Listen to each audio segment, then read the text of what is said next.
frères et sœurs et amis dans le Seigneur, que la paix et la grâce de Dieu soient avec vous tous. C'est pour nous un privilège et un honneur dans la période de célébration pascale de la résurrection de notre Seigneur Jésus-Christ et nous retourner encore sur ce forum l'Église de Dieu de la prophétie en Haïti, la grande famille, pour qu'on soit capable de bien saluer le comité administratif et particulièrement notre émetteur en onde, le pasteur Jacob Vigile, ainsi que tous les membres de sa famille.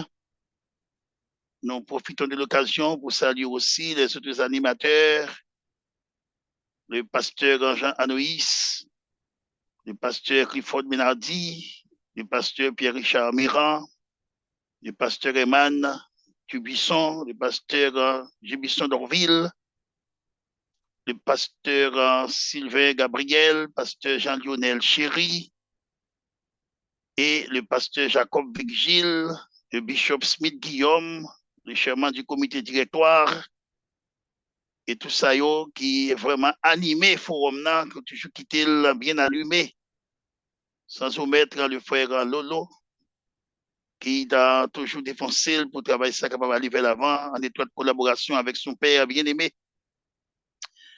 Nous saluons tous les membres faisant partie de ce forum, la grande famille de l'Église de Dieu de la prophétie en Haïti.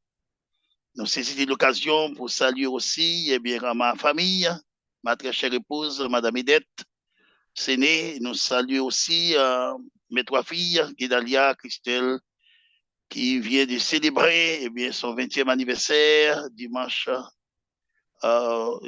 dernier. Et nous saluons notre fille Benjamin. Nous saluons également la famille Étienne avec le bishop Marc Étienne. Nous saluons la famille aussi Jacques Cyril Cédé. Et nous saluons tout ça de près ou de loin qui branchaient à travers les 5 continents et particulièrement nos frères et sœurs et amis, nos collègues du ministère de la mission de l'Église de Dieu de la prophétie, particulièrement en Haïti. Et ça a vraiment traversé un moment qui est très difficile. Donc, nous portons dans le cœur et nous pouvons continuer à prier l'un pour l'autre jusqu'à la victoire finale. Nous avons vite capable de faire un coup de prière ensemble avec nous avant même que nous lions une portion de l'Écriture pour entrer dans la méditation de la parole de Dieu. Dieu Tout-Puissant, Dieu de bonté, Dieu de miséricorde, le Dieu pourvoyeur.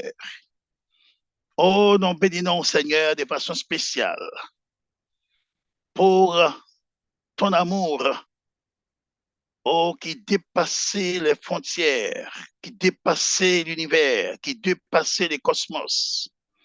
Et ont accepté vos petits Jésus-Christ, il mourir pour nous sur le bois du calvaire. Acceptez la mort, honteuse, ignominieuse, pour être capable vraiment de nous la vie en abondance. Seigneur, nous sommes reconnaissants, Seigneur Dieu, à ce grand sacrifice.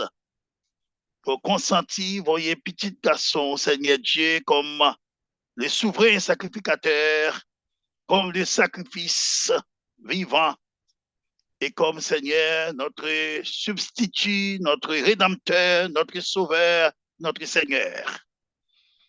Oh, nous bénissons, Seigneur, pour la victoire qu'on accorde sur le péché, la victoire sur la mort, la victoire sur Satan et le diable. Et merci pour la victoire qu'il nous accorde aussi, Seigneur, par ce grand sacrifice. Merci parce que notre Seigneur Jésus-Christ est tout puissant et que la mort n'était pas en mesure de le tenir. Nous te disons merci, Seigneur, pour tout ce que tu as fait avec lui, en lui et pour lui. Nous sommes vraiment honorés d'avoir Jésus-Christ comme notre Seigneur, notre Sauveur, notre Maître. Merci pour tout ce que, Seigneur, tu as fait pour nous à travers l'Évangile, qui est une puissance salvatrice, c'est la puissance qui peut sauver l'humanité entière. L'Évangile qui est une puissance, Seigneur Dieu, transformatrice, l'unique puissance qui peut transformer les gens, les croyants. Et l'Évangile qui est aussi une puissance bien protectrice, qui peut protéger les siens.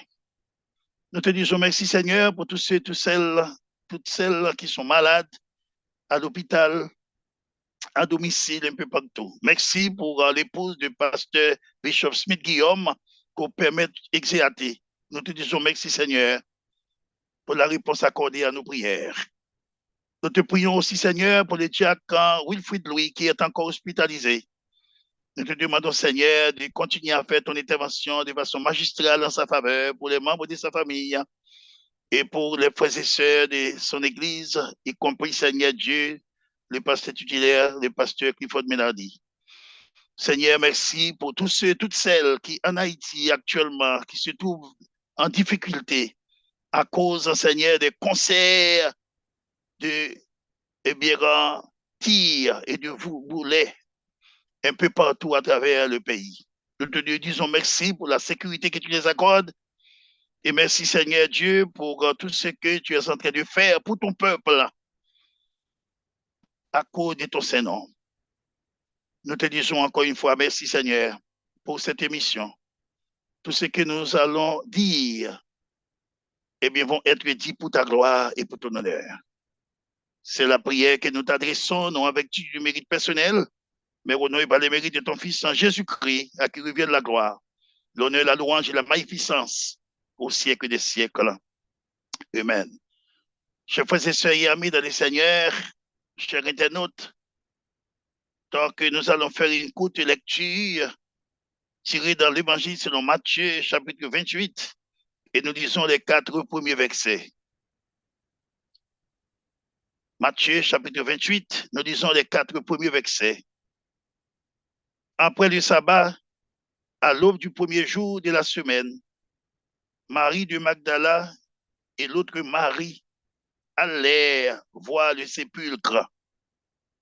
Et voici, il y eut un grand tremblement de terre, car un ange du Seigneur descendit du ciel, vint rouler la pierre et s'assit dessus. Son aspect était comme l'éclair et son vêtement blanc comme la neige. Les gardes tremblèrent de peur et devinrent comme morts. Verset 5, mais l'ange appuie la parole et dit aux femmes, pour vous, ne craignez pas, car je sais que vous cherchez Jésus qui a été crucifié. Verset 6, il n'est point ici, il est ressuscité, comme il l'avait dit. Venez, voyez les lieux où il était couché. Que Dieu daigne bénir cette portion de l'Écriture pour notre édification.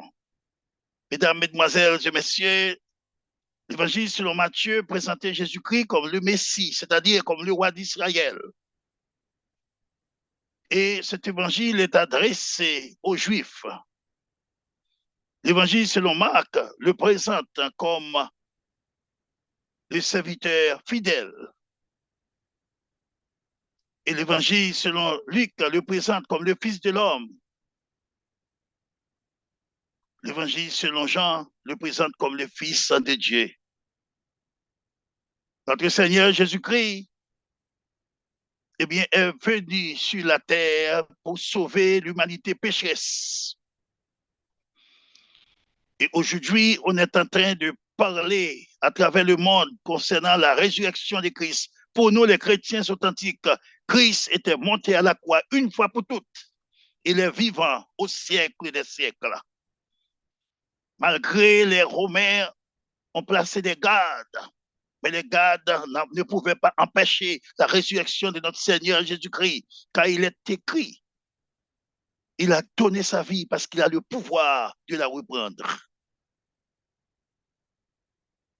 Et pour ce matin, pour aujourd'hui, bien sûr, je m'excuse, on va considérer les 3 bienfaits de la résurrection de Jésus-Christ pour nous les croyants, les chrétiens. La première implication, ou bien le premier bienfait, la résurrection de Jésus-Christ est notre délivrance du passé. C'est notre délivrance du passé. C'est-à-dire, la résurrection de Jésus-Christ, confirme et enlève notre culpabilité des péchés ou bien du péché adamique. Car la mort est entrée dans le monde par le premier homme, Adam, et par le second homme, Jésus-Christ, Jésus. La résurrection est atteinte ou la vie est à la portée de tous les croyants en Christ. Nous avons donc été ensevelis avec lui, comme a dit l'apôtre Paul dans Romains chapitre 6, le verset 4 à continuer. Nous avons donc été ensevelis avec lui, c'est-à-dire, alors par le baptême en sa mort, ce qui revient à dire, en tant que croyants, lorsque nous plongeons dans les eaux du baptême, nous immerger, c'est symboliquement nous mourir avec Christ. Et nous avons enterré toutes les fautes commises pendant du temps d'ignorance. Et après avoir élevé de l'eau, émergé, c'est un symbole de la résurrection de notre Seigneur Jésus-Christ. Spirituellement, on est mort pour le péché, mais on est vivant pour la justice par la foi en Jésus-Christ. Et le texte nous dit, afin que, comme Jésus a ressuscité des morts par le Père, de même aussi, nous marchions en nouveauté de vie, car il est mort, c'est pour le péché qu'il est mort, une fois pour toutes, une fois pour toutes. Il est revenu à la vie et c'est par Dieu qu'il vit. Ainsi, nous-mêmes, regardons, nous, comme morts au péché et comme vivants pour Dieu en Jésus-Christ. Romains chapitre 6, verset 4, 11. Et c'est un bienfait passé ayant rapport à notre justification, selon Romains chapitre 5, le verset 1er. Étant donc justifiés par la foi, nous avons la paix avec Dieu par notre Seigneur Jésus-Christ. Un frère de mes sectins, un frère et sœurs et amis dans le Seigneur, la résurrection de Jésus-Christ est bien garantie, confirme notre délivrance de la culpabilité du péché. Et nous pouvons dire que nous étions sauvés de la condamnation du péché. Et nous avons une sanctification positionnelle par la déclaration que Jésus a faite et qu'il a déclaré que nous sommes justifiés. Il ne nous rend pas justes, mais nous sommes justifiés par la foi en lui. Et c'est le premier bienfait de la résurrection de notre Seigneur Jésus-Christ. Le deuxième bienfait de la résurrection de Jésus-Christ, mes frères et sœurs et amis dans le Seigneur, un fait demeure certain, c'est que la résurrection de Jésus-Christ est notre bienfait relatif à la puissance pour le temps présent. Oui, la résurrection de Jésus-Christ augmente notre foi. La résurrection de Jésus-Christ nous donne de la puissance nécessaire pour que nous puissions marcher dans la sanctification. C'est ce qu'on entend par la sanctification progressive. Et le texte est clairement dit également, nous sommes sauvés de la puissance du péché. La résurrection de Jésus-Christ confirme notre délivrance de la condamnation du péché. C'est la justification. Alors que dans le bienfait, dans le présent, la résurrection de Jésus-Christ garantit notre puissance de la puissance du péché. Nous ne sommes plus esclaves du péché. Et la parole de Dieu nous dit dans Romains chapitre 8, à partir du verset 31, à continuer. Que dirons-nous donc à l'égard de ces choses? Si Dieu est pour nous, qui sera contre nous? Lui qui n'a point épargné son propre fils, mais qui l'a livré pour nous tous, comment ne nous donnera-t-il pas aussi toutes choses avec lui? Qui accusera les élus de Dieu? C'est Dieu qui justifie. Qui les condamnera? Jésus est mort. Bien plus, il est ressuscité. Et il est à la droite du Père. Et il intercède pour nous. Qui nous séparera de l'amour de Christ? Sera-ce la tribulation ou l'angoisse? ou la persécution, ou la faim, ou le péril, ou l'épée. Mais dans toutes ces choses, nous sommes plus que vainqueurs par celui qui nous a aimés. Romains chapitre 8, verset 31 à 39, parole de l'apôtre Paul, et qui s'est expérimenté la résurrection de notre Seigneur Jésus-Christ, qui nous donne la puissance de vaincre le mal, la puissance de surmonter le mal, la puissance de résister au diable et la puissance sur les œuvres de ce monde. Oui, dans un premier temps, la résurrection de Jésus-Christ confirme notre délivrance de la culpabilité de péché. C'est notre justification. Et dans le deuxième temps, la résurrection de Jésus-Christ garantit notre puissance dans le présent. C'est-à-dire, avec cette puissance de Dieu, par le biais du Saint-Esprit, nous avons le privilège de dominer sur le péché. Nous avons la victoire, nous avons la puissance, nous avons le pouvoir sur le péché. Mes frères et sœurs et amis dans le Seigneur, ce bienfait-là implique la sanctification. C'est pourquoi dans 1 Thessaloniciens chapitre 3, verset 3 et 4, il est écrit, ce que Dieu veut, c'est notre sanctification, c'est que nous nous abstenions de l'impudicité. Et c'est clairement défini. Ah oui, c'est une bénédiction pour la communauté évangélique haïtienne, c'est une bénédiction pour la communauté chrétienne du monde entier. La résurrection de Jésus-Christ, le tombeau de tous les grands, rempli avec des ossements, mais seulement le tombeau de Jésus est vide, et ceci éternellement. C'est extraordinairement bien. Troisième bienfait de la résurrection de Jésus-Christ, si premier bienfait, c'est notre délivrance de la culpabilité du péché. Nous ne sommes plus condamnés à cause de nos péchés en tant que croyants. Mais il y a un monde qui accepte de vivre sans ne pas faire la paix avec Christ, il est encore condamné.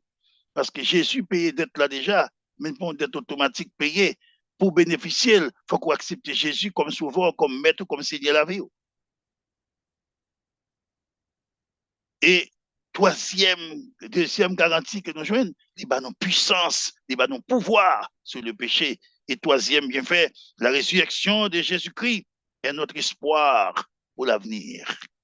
De même que Dieu l'a ressuscité des morts, c'est une garantie pour nous que nous allons passer de la mort à la vie. Et nous serons un jour ressuscités lors de l'avènement de notre Seigneur Jésus-Christ pour participer à l'enlèvement de l'Église.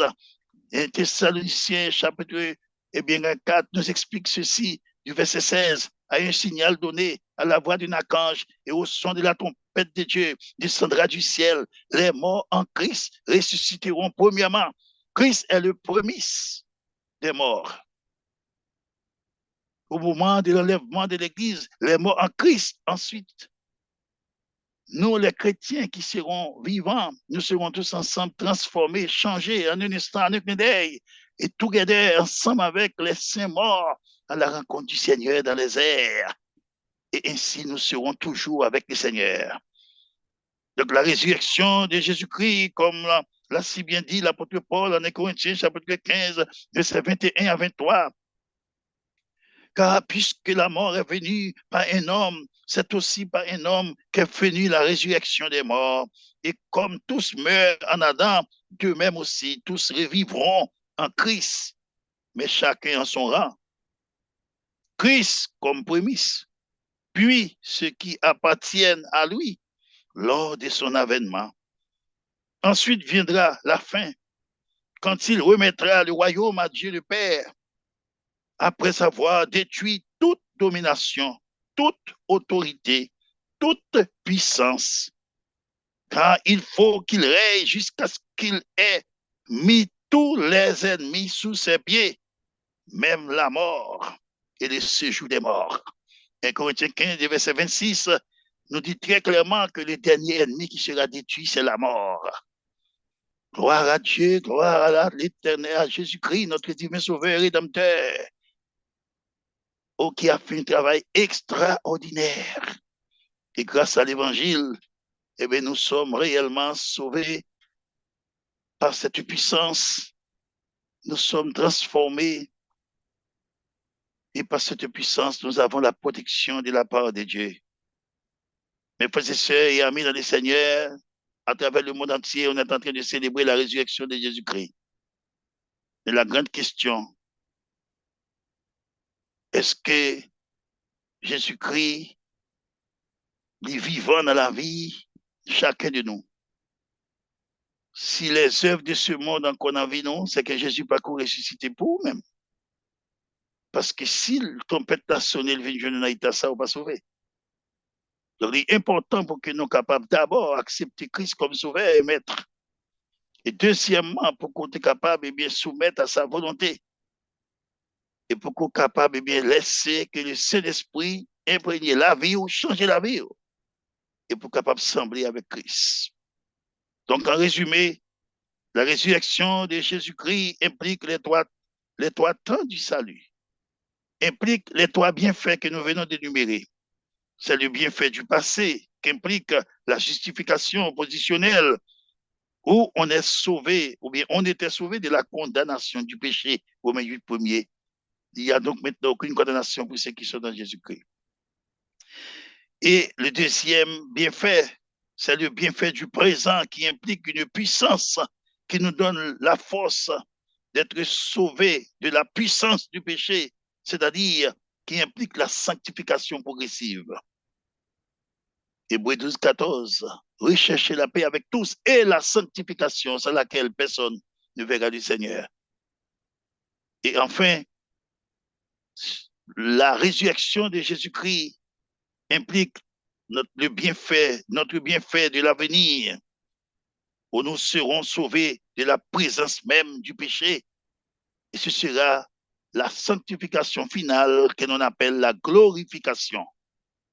Quel privilège lorsque vous avez pour quitter ça, à l'instar de l'apôtre Paul, pour dire, j'ai combattu le bon combat, j'ai gardé la foi, j'ai achevé la course, désormais la couronne de justice m'est réservée. Mes frères et sœurs et amis dans le Seigneur, je vous encourage, sans aucun doute, à faire de Jésus-Christ la réalité de votre vie. Non seulement pour accepter le comme sauveur, le reconnaître que son pécheur, pas qu'à faire rien pour tout, et qu'on remette la vous totalement.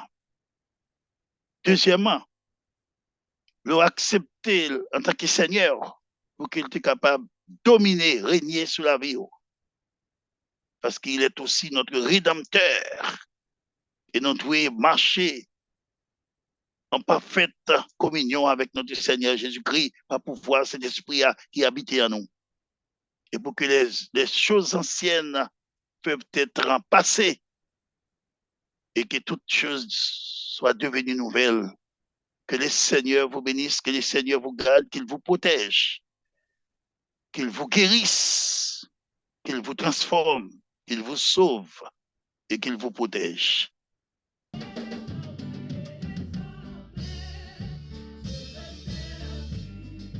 Je veux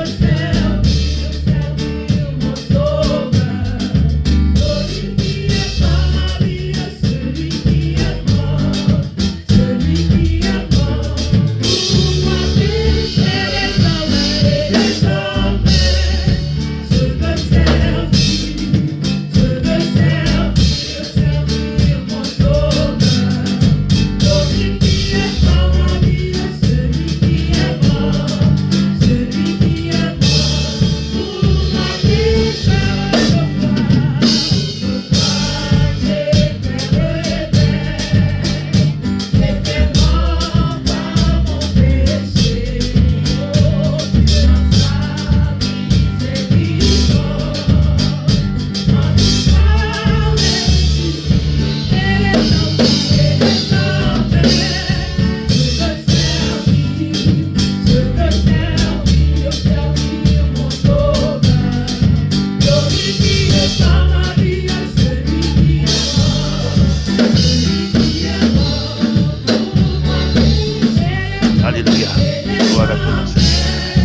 nom soit béni, que ton nom soit loué.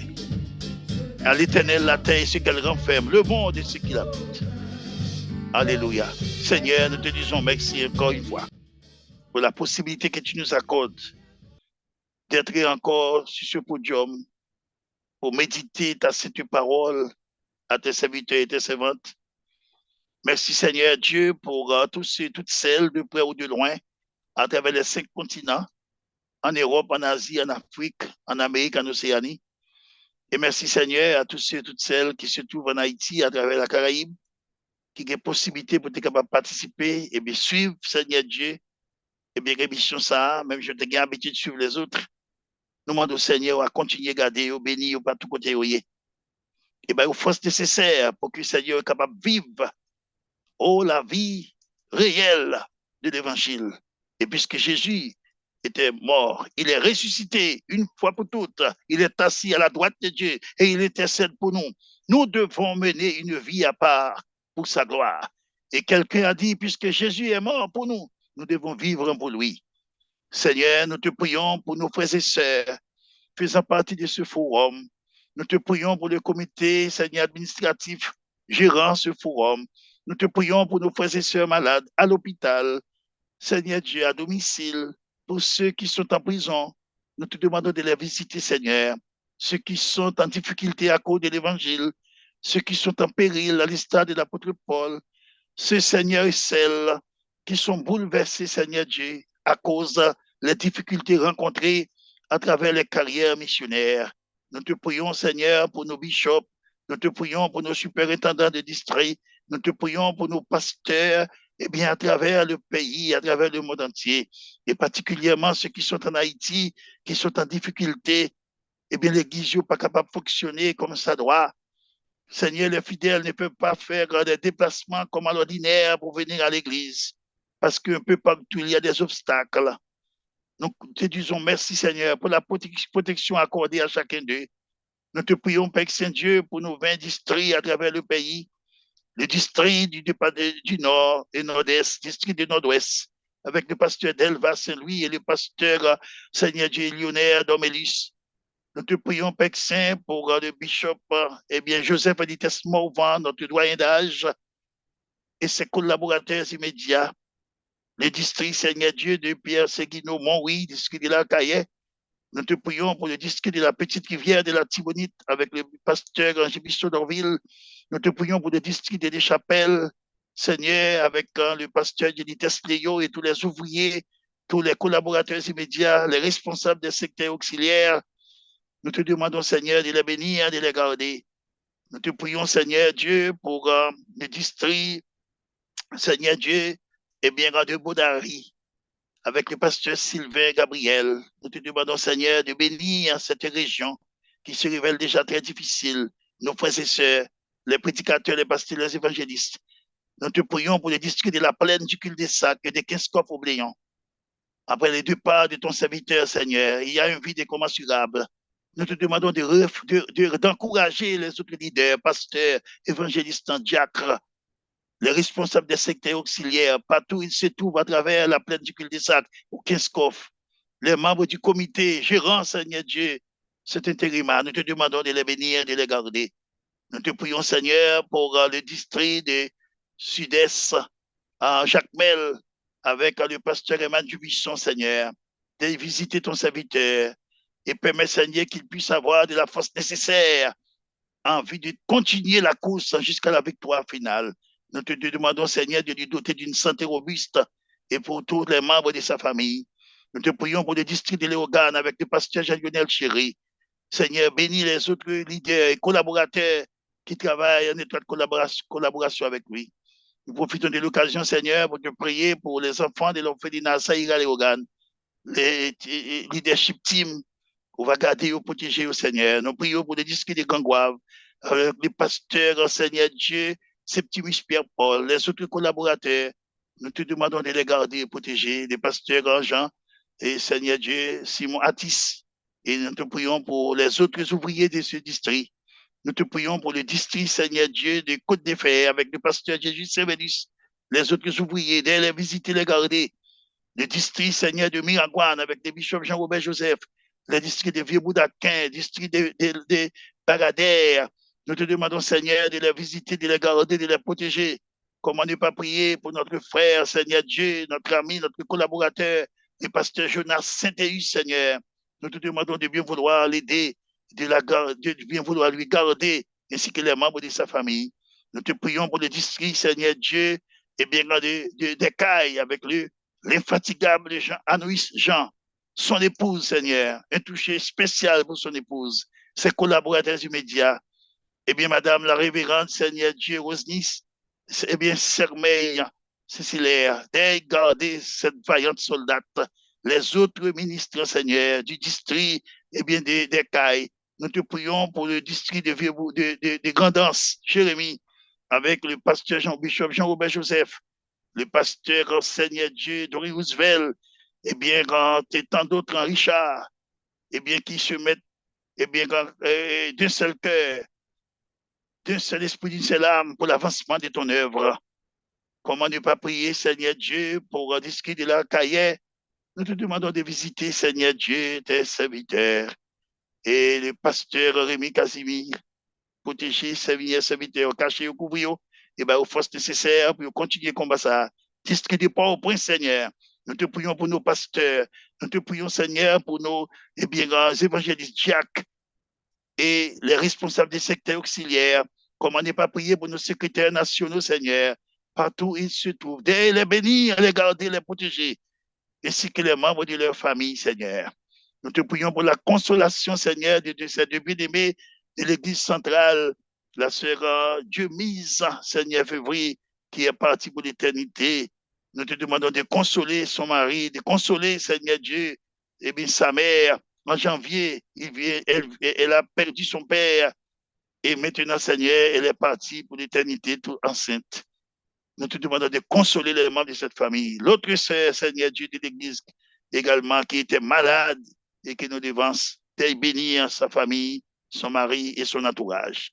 Seigneur, merci pour tout ce que tu es en train de faire. Nous savons que c'est toi seul qui peux dire, à l'instar de David, dans le psaume 46, arrêtez et sachez que je suis Dieu. Je domine sur les nations, je domine sur la terre et je domine sur Haïti. C'est la prière que nous t'adressons, non en vertu de nos mérites personnels, au nom et par les mérites de ton Fils en Jésus-Christ, à qui reviennent la gloire, l'honneur, la louange et la magnificence au siècle des siècles. Amen. Que le Seigneur vous bénisse, qu'il vous garde, qu'il vous protège.